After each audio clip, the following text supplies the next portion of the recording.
Perkenalkan, kami dari kelompok 3. Kami akan menjelaskan aplikasi kami yang berfungsi untuk membantu penyandang disabilitas. Kelompok kami terdiri dari Prihatini Jenia Kristaningsih, Fidel Fosta Kravel, Geraldi Jamin, dan saya sendiri Elwi Gabriel Panambe. Aplikasi kami bernama Sensei. Aplikasi kami bertujuan untuk membantu dan mempermudah masyarakat disabilitas dalam menjalankan kehidupan mereka sehari-hari. Aplikasi kami bisa kalian download melalui Google Play Store dan App Store. Kalian juga bisa mendownloadnya melalui men-scan barcode yang ada di layar kalian ini. Permasalahan-permasalahan yang kami temukan ketika membuat aplikasi ini yaitu di mana difabel merupakan orang-orang yang memiliki keterbatasan dalam melakukan sesuatu atau berkebutuhan khusus, sehingga membuat orang-orang disabilitas tidak bisa atau kesulitan dalam menjalankan aktivitas seperti orang normal. Maka dari permasalahan ini muncullah berbagai inovasi untuk membantu penyandang disabilitas dalam membantu kehidupan mereka ini. Inovasi tersebut dapat berupa aplikasi yang membantu penyandang disabilitas. Aplikasi untuk difabel sangatlah berkembang dan sangat banyak. Aplikasi-aplikasi tersebut menawarkan berbagai macam fitur-fitur yang cukup membantu dan berguna untuk para penyandang disabilitas dan menggunakannya melalui button. Akibatnya, penyandang tunanetra kesulitan untuk menggunakan aplikasi tersebut. Selanjutnya akan dijelaskan oleh teman saya mengenai Be My Eyes dan lainnya. Perkenalkan, nama saya Geraldi Jamin. Be My Eyes. Be My Eyes adalah sebuah aplikasi gratis yang berfungsi untuk membantu pengguna tunanetra yang dibantu oleh sukarelawan. Pertama, kelebihan. Tidak ada biaya dalam menggunakan layanan ini. Panggilan bantuan bisa dilakukan kapanpun, dari manapun, selama aplikasi tersebut terhubung dengan paket data, internet, atau wifi. Penggunaannya juga simple, hanya dengan satu klik untuk meminta bantuan atau menerima panggilan. Kekurangan, harus ada yang membantu membacakan, sulit saat dipakai pada situasi urgent atau tertentu yang darurat. Potensi yang dapat dikembangkan: menambahkan fitur yang dapat membacakan sesuatu secara otomatis, menambahkan fitur bahasa tambahan lainnya, dan menambahkan fitur AI dalam mengidentifikasikan suatu barang. Itu saja dari saya, selanjutnya akan dilanjutkan oleh teman saya. Referensi aplikasi selanjutnya adalah Buildmap. Buildmap untuk kelebihannya bisa berbagi tips dan sharing informasi mengenai akses tujuan. Untuk kekurangannya sendiri, hanya bisa di-download di App Store, belum bisa digunakan di Indonesia. Potensi yang kami kembangkan di sini, kami akan mengusahakan bisa di-download di Microsoft maupun Play Store dan bisa dikembangkan untuk wilayah Indonesia. Lalu kami menambahkan fitur AI yang akan memudahkan dalam mengakses lokasi toko dan juga menambahkan fitur warna pada setiap toko akan memudahkan pengguna membaca. Ya misalnya warna biru untuk sekolah, warna merah untuk minimarket, warna kuning untuk kantor polisi, dan lain sebagainya. Selanjutnya akan dilanjutkan oleh rekan saya, Fidel Fosta Kravel. Baik, saya Fidel akan menjelaskan bagian Sync AI, flowchart, dan sebagainya. Di sini ada Sync AI yang merupakan salah satu aplikasi untuk membantu kaum disabilitas. Nah, di Sync AI ini terdapat fitur short text, mengidentifikasi orang, produk, mata uang, dan masih banyak lagi. Berikut kelebihan, kekurangan, serta potensi yang dapat dikembangkan. Untuk kelebihannya, yang pertama, tidak membutuhkan relawan untuk menjalankan aplikasi. Yang kedua, memiliki banyak fitur untuk mendukung kegiatan difabel. Yang ketiga, memiliki fitur AI yang mengidentifikasi sesuatu. Dan yang keempat, dapat membacakan sesuatu yang sudah diidentifikasi sebelumnya. Maksud dari nomor 4 yaitu ketika si user mengidentifikasi sesuatu menggunakan foto, menggunakan kamera HP-nya, maka hasil identifikasi tersebut akan ditampilkan dalam bentuk teks. Nah, si sistem akan membacakan teks tersebut kepada si user, dan si user dapat mendengarkan hasil dari identifikasi tersebut. Nah, untuk kekurangannya, yang pertama, terlalu banyak tombol untuk mengganti fitur. Yang kedua, tidak bisa dipakai oleh tunanetra. Untuk potensinya, yang pertama, mengubah tombol untuk mengganti fitur menjadi voice command. Dan yang kedua, menambahkan fitur bahasa lainnya. Maka, tim kami berinovasi untuk membuat aplikasi yang kami beri nama Sense.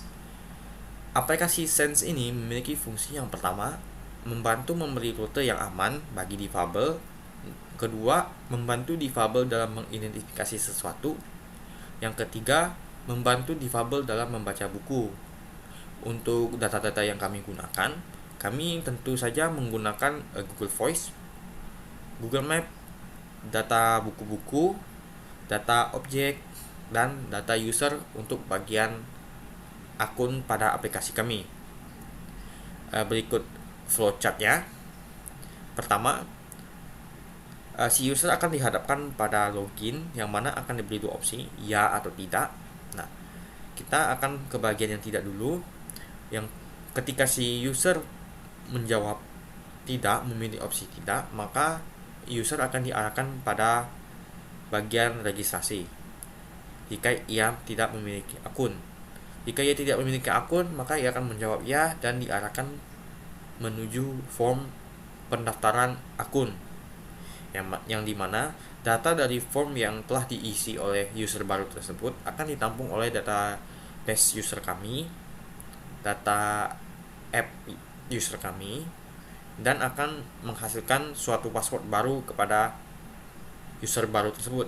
Nah, jika si user menjawab ya, maka ia akan lanjut dan menuju ke bagian lupa password atau password benar. Nah, pada tampilan tersebut si user dapat memilih apakah ia lupa password atau tidak. Jika ia lupa password, maka ia akan menuju ke bagian request new password, yang mana akan memverifikasi data-datanya. Setelah data-data tersebut telah diverifikasi oleh user yang memilih opsi lupa password tersebut, maka akan menimbulkan atau menghasilkan password baru untuknya. Nah, jika ia tidak lupa password, maka otomatis passwordnya akan benar.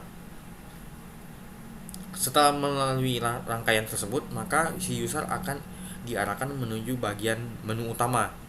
Di sini terdapat 3 submenu, yaitu satu itu rute, submenu kedua yaitu membaca, submenu ketiga yaitu melihat.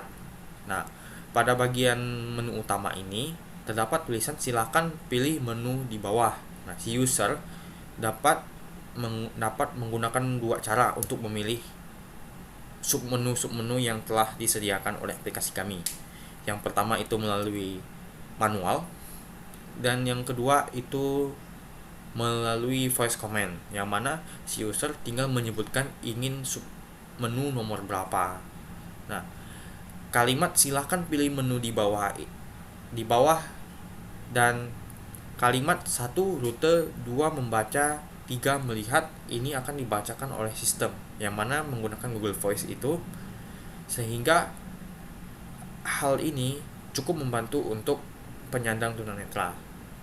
Nah, setelah si user memilih salah satu dari ketiga submenu tersebut, maka ia akan diarahkan menuju submenu yang ia pilih. Yang pertama ada submenu 1 yaitu rute. Di sini si user akan dihadapkan oleh 2 pilihan. Yaitu yang pertama bagian dari mana dan kemana. Di sini ada 2, yaitu berupa voice command atau berupa manual. Untuk bagian manual, si user dapat mengetiknya secara langsung dari mana dan kemana. Dan untuk yang voice command, si user tinggal menyebutkan ia dari mana dan ingin kemana. Setelah si user memberi data tersebut kepada sistem, maka data tersebut akan bergerak menuju database Google Map. Nah, setelah diproses, maka akan menghasilkan tampilan rute, dan setelah tampilan rute tersebut muncul, maka si user akan memilih atau dapat memilih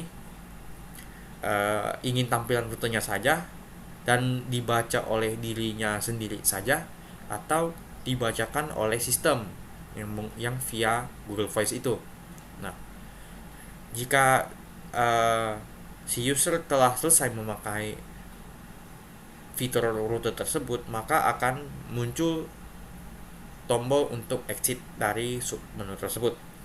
Nah, untuk submenu kedua yaitu membaca, konsepnya kurang lebih seperti submenu 1 yang mana telah saya jelaskan sebelumnya. Untuk submenu ketiga yaitu melihat, setelah si user memilih submenu ketiga yaitu melihat ini, akan muncul kamera yang mana digunakan untuk si user mengidentifikasi objek-objek yang ingin dia lihat. Nah, setelah memilih submenu tersebut, si user harus memfoto hal yang ingin mereka identifikasi. Nah, data objek tersebut akan dikirim ke database objek aplikasi kami dan akan menampilkan dua hal. Yang pertama, tampilan hasil identifikasi objek tersebut dalam bentuk teks maupun dalam bentuk suara, dan ini merupakan opsi yang dapat dipilih oleh si user. Untuk tampilan teksnya memang akan disediakan oleh aplikasi kami, tetapi untuk bagian voice-nya itu harus diklik secara manual oleh si user. Nah, kita ambil contoh seperti gitar di sebelah rak buku. Nah, ketika si user memfoto objek tersebut, maka tampilan teks yang akan ditampilkan yaitu sebuah gitar di samping rak buku. Nah, ketika menggunakan fitur AI Voice atau Google Voice, sejenis Google Voice, maka sistem akan membacakan yaitu sebuah gitar di samping rak buku. Setelah si user selesai menggunakan fitur melihat tersebut, maka akan diarahkan menuju tombol exit untuk keluar dari sub menu tersebut. Setelah itu akan diarahkan kepada opsi ada yang bisa dibantu. Ada yang bisa dibantu ini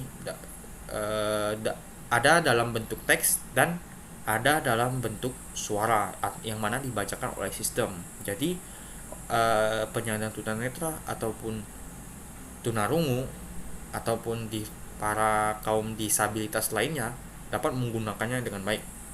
Jika si user menjawab ya, ada yang bisa dibantu dan ia menjawab ya, maka akan kembali menuju menu utama.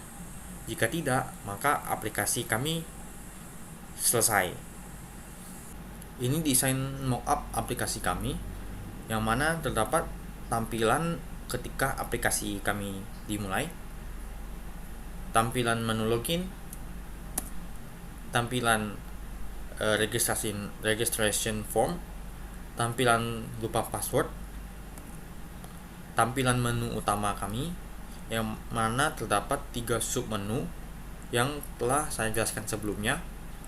Kemudian terdapat tampilan submenu pertama yaitu submenu rute, tampilan submenu kedua yaitu membaca, tampilan submenu ketiga yaitu melihat, dan tampilan akhir dari aplikasi kami. Kami menyimpulkan bahwa aplikasi Sense yang telah kami buat, yang telah dibuat oleh tim kami ini merupakan aplikasi yang dapat merangkul seluruh difabel, mulai dari tunanetra, tunarungu maupun yang lainnya, dengan fitur-fitur seperti fitur voice command atau fitur manual yang seperti pada app umumnya. Itu dapat mendukung keseharian difabel layaknya orang normal pada umumnya dengan mudah dan pastinya maksimal, yang mana fitur-fitur itulah yang membedakan kami dari aplikasi-aplikasi yang membantu kaum difabel yang telah ada tersebut. Sekian presentasi dari tim kami. Jika ada salah kata, kami mohon maaf. Terima kasih.